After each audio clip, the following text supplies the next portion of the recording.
Assalamualaikum warahmatullahi wabarakatuh. Terima kasih, sangat berbahagia bisa berjumpa dengan semuanya. Salam sehat semuanya. Yang terhormat kepada semua pimpinan, panitia dari Konferensi Marsubana Industrial Engineering.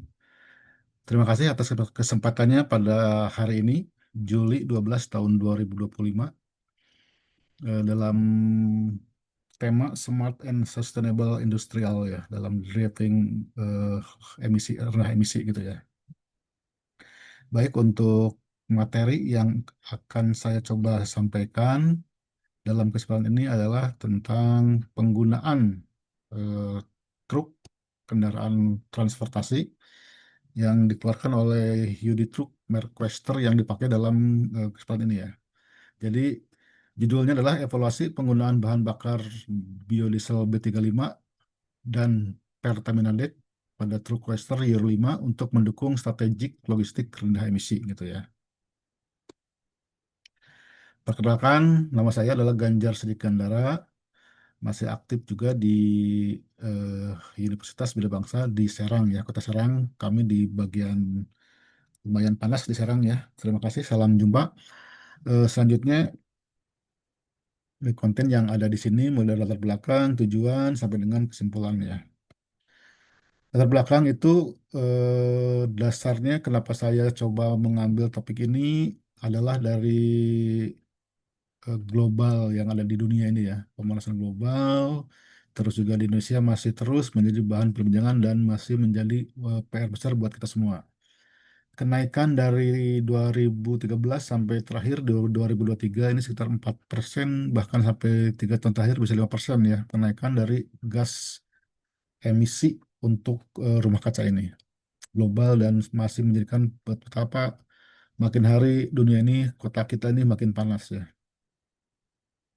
Bahkan mencatat di Departemen Perhubungan 2024 di sini ada gambaran Indonesia setidaknya menjadi negara terbesar ya ternyata untuk nyumbang ke dunia itu sekitar 56% berasal dari sektor energi ya. Dan dari energi tersebut sekitar 80% diantaranya berasal dari moda transportasi darat, tentunya dari mobil dan motor ya. Kita lihat juga untuk persentasi ternyata Indonesia cukup tinggi ya, di bawah Cina sedikit. Cina yang sangat besar tersebut, ternyata Indonesia yang jauh lebih kecil secara jumlah penduduk, secara negaranya juga menjadi negara kedua penyumbang dalam persennya, menyumbang terhadap emisi di dunia. Kalau kita lihat untuk yang moda transportasi ini, dalam hal eh, dibanding dengan industri dan pengendalian listrik, tapi masih tinggi ya, sekitar 11% menyumbang sektor emisi di Indonesia. Kita lihat untuk data kendaraan yang saya dapat dari BPS, dari tahun ke tahun ya, Indonesia terus meningkat sampai 157 juta unit di tahun 2023. Naik terus ya. Meskipun di sini motor lebih tinggi, tentunya kita tidak bisa bandingkan langsung karena motor sangat sedikit. Kalau kita bandingkan emisi gas buangnya ya dari kendaraan yang roda 4 ini. Kenaikan juga sama sekitar 4% per tahun sampai 2023 dari sektor dari jumlah ya, dari jumlah moda transportasi. Tentunya dalam upaya meredam ya atau mengendalikan emisi kendaraan tersebut, pemerintah kita Indonesia dari mulai 96 ya sampai 2030 nanti terus berupaya. Yang salah satunya di sini adalah mengupayakan meregulasikan eh, standar untuk kendaraan ya, dari mulai tanpa timbal, terus juga emisinya juga dikendalikan mulai dari Euro 1, Euro 2 di tahun 2009, 2017 sudah Euro 4, dan sampai sekarang juga masih banyak menggunakan Euro 4. 2021 kendaraan yang berbahan solar sudah diregulasikan juga. Di 2023 udah ke bahan bensin, dan 2027 Euro 5 dicanangkan akan diterapkan. Tetapi dalam pergerakannya karena tadi dengan kritisnya kondisi, banyak pihak juga pemerintah ingin mempercepat penggunaan atau pemakaian teknologi Euro 5 ini. Bahkan ada juga wacana diloncat ya dari Euro 4 lanjut langsung ke Euro 6 yang akan diterapkan di Indonesia gitu ya. Ini masih tahap pembicaraan untuk mencapai target di 2030 itu Euro 6 dengan bahan bakar solar diwajibkan dalam hal begitu kira-kira ya. Untuk mendukung teknologi Euro 5 6 juga sama, yaitu dengan menerapkan SCR dan DPF ini ya dari katalis dan filter di sini, di mana dengan penerapan tambahan teknologi ini harus didukung dengan pemakaian bahan bakar yang sulfurnya rendah gitu ya.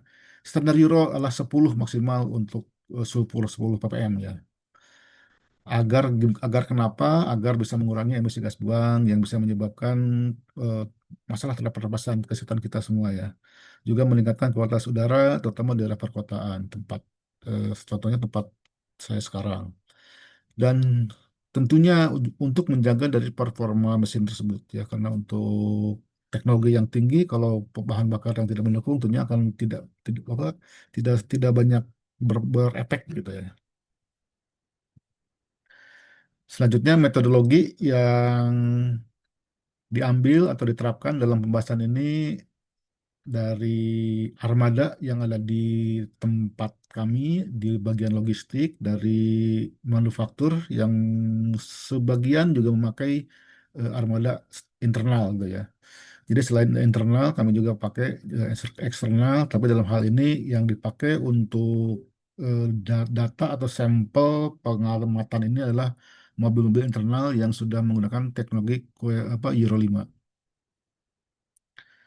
Selanjutnya angka yang diambil adalah angka kapasitas yang mengacu ke Permen LHK 2000, nomor 8 tahun 2023 ya.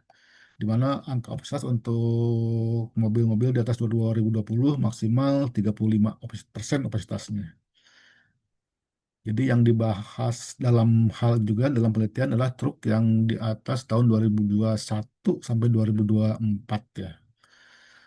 Selanjutnya juga untuk mendukung dari sisi cost efisiensi diambil juga data konsumsi bahan bakar ya, dibandingkan dengan standar pabrikan. Karena teknologi Euro 5 Quattro ini juga sudah menampilkan konsumsi bahan bakar secara real ya dan online.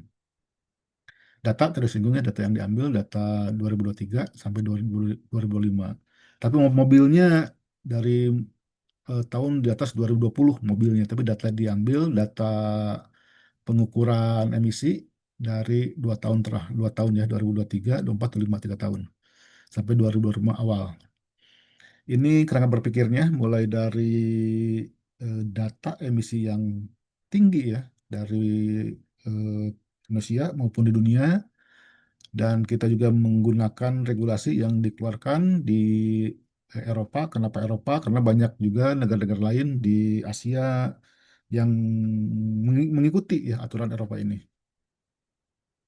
Selanjutnya, untuk mendukung teknologi emisi rendah ini juga kita harus menggunakan bahan bakar yang direkomendasikan dari pabrikan ya. Dalam hal ini untuk bahan bakar diesel yang emisi sulfur rendah. Teknologi yang ada dalam hal ini sudah menggunakan katalis eh, dan filter ya. Selanjutnya untuk tujuan terakhir dengan menggunakan teknologi Euro 5 dan juga bahan bakar yang sesuai dengan bahan bakar yang sulfur rendah, berharap agar bisa mendukung logistik berbasis lingkungan yang berkelanjutan gitu ya. Hasil yang didapat untuk dalam artikel ini dari mobil yang tahun 2021 sampai 2005 ini, 2023, 22 sampai 2024, menunjukkan ya mulai dari mobil CDE yang dikeluarkan tahun 2022, ini CKE 2050 yang dikeluarkan tahun 2021, ini tahun 2022 dikeluarkannya, ini mobil 2 GKE tahun 2023 sama 2 GKE tahun 2024, ini GWE tahun 2022, ini sama GWE tapi tahun 2023 pembuatan mesinnya. Semua menunjukkan jauh di bawah baku mutu yang dikeluarkan oleh pemerintah ya. Dan ini ke KLHK. Rata-rata sekitar 12,6%, masih di bawah angka baku mutu 35% begitu ya. Jadi bisa disimpulkan bahwa Euro 5 dengan pemakaian bahan bakar biodiesel B35 dari 2 tahun data yang diambil menunjukkan angka yang eh, di bawah baku mutu gitu ya. Kita juga bandingkan dengan penelitian yang dilakukan Pak Asro 2022 ya. Dia menggunakan Pertamina Dex dan BP Diesel serta Shell Diesel. Dibanding tiga bahan bakar untuk B35 sedikit di bawah ya, sedikit di atas, jadi sesuai performa di bawah. Angka mereka di 10%, 8-10, tapi untuk B35 rata-rata tadi grafik di angka 12,6%. Karena kandungan sulfur di sini masih relatif tinggi dibanding low sulfur untuk Pertalite, BP diesel, dan Shell diesel. Untuk emisi BBM kita bandingkan, tidak secara langsung kita bisa bandingkan karena satuannya beda, tetapi setidaknya ya dalam hal thermal, jadi banyak yang menjadikan energi jerak. Tetapi kalau kita lihat di sini untuk pemakaian bahan bakar masih lebih tinggi dibanding spek-spek pabrikan 3 kilo per liter. Sehingga bisa dipresentasikan bahwa efisiensi lebih bagus 49% di atas spek pabrikan gitu ya. Nah, untuk rekomendasi berbanding dari 4 data ini, kalau kita langsung ambil tentunya opsi yang Shell diesel ya. Di sini bisa sangat rendah. Kalaupun sekarang kita ambil sebagai data awal yaitu biodiesel B35, ini masih bisa juga dipakai karena masih di bawah baku mutu dari 30% dari pemerintah. Tetapi kalau kita secara realistis untuk mendukung jangka panjang, tentunya Hero 5 akan lebih efektif dan efisien kita kalau memakai bahan bakar Pertamina Dex ya. Juga tentunya di Indonesia sudah banyak ya di sepanjang jalur logistik sudah tersedia. Mungkin kalau kita lihat dari sisi harga atau cost ya, tentunya harga Pertalite lebih tinggi dibanding biodiesel B35. Tentunya menjadi bahan pertimbangan untuk para pelaku bisnis. Oke, untuk kesimpulan dari pemaparan di belakang, dari data 23 truk Euro 5 yang memakai bahan bakar biodiesel yang mana masih direkomendasikan oleh maker Euro Quester ya, dan terbukti ya, angka kapasitas rata-rata masih jauh di bawah angka 30% yang diatur dalam baku mutu Permen LHK 8 2023. Artinya eh, langkah menggunakan euro dengan bahan bakar biodiesel B35 itu masih mendukung program pengurangan emisi. Dalam hal untuk costing dan mendukung penghematan biaya logistik, Euro 5 dengan biodiesel ini efisiensi di atas ya, 49% lebih hemat dibanding spesifik pabrikan. Artinya juga masih bisa menjadikan bahan untuk mendapatkan menghemat biaya logistik gitu ya. Selanjutnya, teknologi yang ada pada Euro 5 yaitu katalis dan filter SCR dan DVAP ini bisa berfungsi dengan baik ya tentunya kalau kita menggunakan bahan bakar yang sulfur rendah. Apalagi kalau kita nanti bisa langsung bergeser ke dari biosolar bergeser ke Pertamina Dex gitu ya. Menjaga performa atau kesehatan umur mesin itu sendiri. Nah, ini setidaknya dari hasil yang didapat dalam kesimpulan ini dari strategi pemerintah setidaknya dua yang sudah didapat lah ya, yaitu mengadopsi standar ramah lingkungan dengan Quester tadi dan juga bisa meningkatkan uji emisi kendaraan. Untuk dua hal yaitu listrik dan peningkatan umum mungkin bisa dibahas di kesempatan lain ya dalam hari lain agar bisa untuk menjadi bahan pertimbangan kita. Saran dalam hal ini eh, percepatan ya distribusi karena beberapa data yang menunjukkan masih belum full tersedia.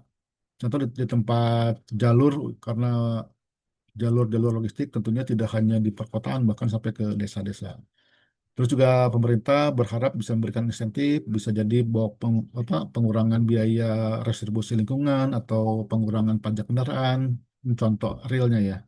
Dan melakukan monitoring terus ya, menjaga kadar sulfur. Kita tidak ingin lagi mendengar ada berita eh, apa, kualitas dari bahan bakar itu sendiri ya, bisa sesuai lah, kualitas sesuai dengan spek yang dipersyaratkan tentunya begitu ya. Nah, dengan ini selanjutnya kita masuk ke tanya jawab. Terima kasih kepada semuanya. Berharap dengan kajian ini kita bisa mendukung bahwa Indonesia tidak lagi menjadi penyumbang terbesar terhadap emisi ya. Kita bisa mendukung harapan pemerintah bisa menjadi zero emisi atau di tahun 2060 nanti dengan langkah-langkah yang ada setidaknya dari hal-hal kecil yang ada di tempat kami itu sendiri. Baik, terima kasih kepada kesempatannya. Terima kasih pada Mercu Buana. Semoga bisa menjadi awal buat saya pribadi untuk terus berinteraksi, bisa memberikan sumbangan-sumbangan secara dalam edukasi ya. Terima kasih. Wassalamualaikum warahmatullahi wabarakatuh.